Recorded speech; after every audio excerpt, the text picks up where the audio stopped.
Mélanie Gomez.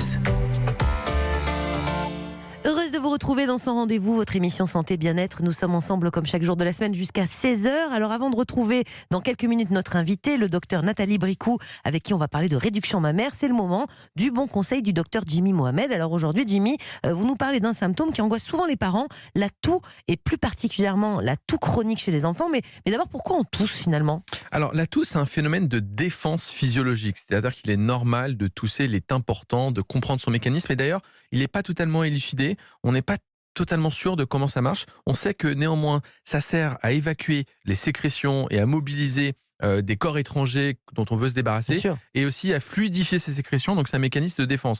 Néanmoins, ça reste un motif très fréquent de consultation, surtout que la toux de l'enfant peut révéler soit d'une pathologie chronique qui peut être grave, mais dans l'immense majorité des cas, c'est une petite infection ORL banale qui rentre. Vous en voyez dans beaucoup en ce moment en consultation. C'est la période. Ouais. Et ce qu'il faut savoir, c'est qu'on a enregistré des enfants sains, c'est-à-dire en bonne santé, de 8 à 12 ans, en dehors de toute période d'infection, et on s'est rendu compte qu'ils toussaient de façon physiologique au moins 11 fois dans la journée. Ah oui. Donc c'est pas parce qu'on tousse qu'on est malade. Alors à partir de quand on parle vraiment là pour le coup de toux chronique ? Alors on définit la toux chronique à partir de 4 semaines. Par pitié, n'amenez pas votre enfant chez le médecin au 28e jour en disant c'est la catastrophe. On sait que lorsqu'il y a un épisode ORL banal d'infection, une rhinopharyngite, une bronchite, une toux peut persister jusqu'à 2-3 semaines après le début des symptômes. Et le symptôme toux, on a souvent du mal à s'en débarrasser.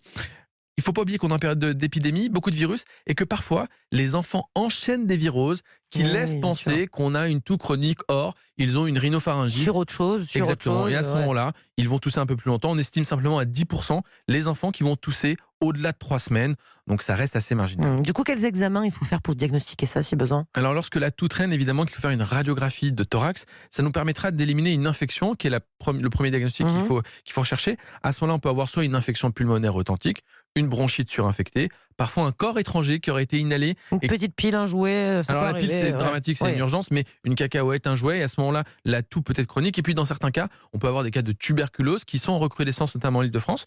Lorsque la radio est normale, ça peut être simplement un asthme qui n'est pas contrôlé, qui n'est pas diagnostiqué, un reflux gastro-œsophagien, notamment chez les enfants. Ouais, ça fait tousser, c'est vrai. Et puis ne pas oublier la coqueluche. La coqueluche donne une toux chronique avec une radio normale qui persiste durant 6 mois. Donc une radio de thorax permet d'éliminer des choses. On regarde aussi la courbe de croissance. Un enfant qui perd du poids, qui grandit moins bien, ça doit nous alarmer. Et puis en fonction de ce qu'on suspecte, on fait d'autres examens complémentaires. En cas d'asthme, on fait les épreuves fonctionnelles respiratoires à partir de 7 ans pour faire le diagnostic. Et rapidement, comment on traite cette toux chronique ? Alors la toux, lorsqu'elle est sèche, isolée, sans signe de gravité, avec un enfant qui va bien, une radio normale, on ne fait rien. Par pitié, pas de sirop contre la toux. Ils sont contre-indiqués avant 3 ans. Ils ne servent à rien si ce n'est aggraver la situation. Et en règle générale, on traite la toux en fonction de la pathologie qu'on a en dessous. Bien sûr. Une infection, c'est des antibiotiques. Un asthme, c'est des corticoïdes ou de la ventoline. Un reflux gastro-œsophagien, c'est des anti-reflux. Et donc à ce moment-là, les choses rentrent dans l'ordre très rapidement.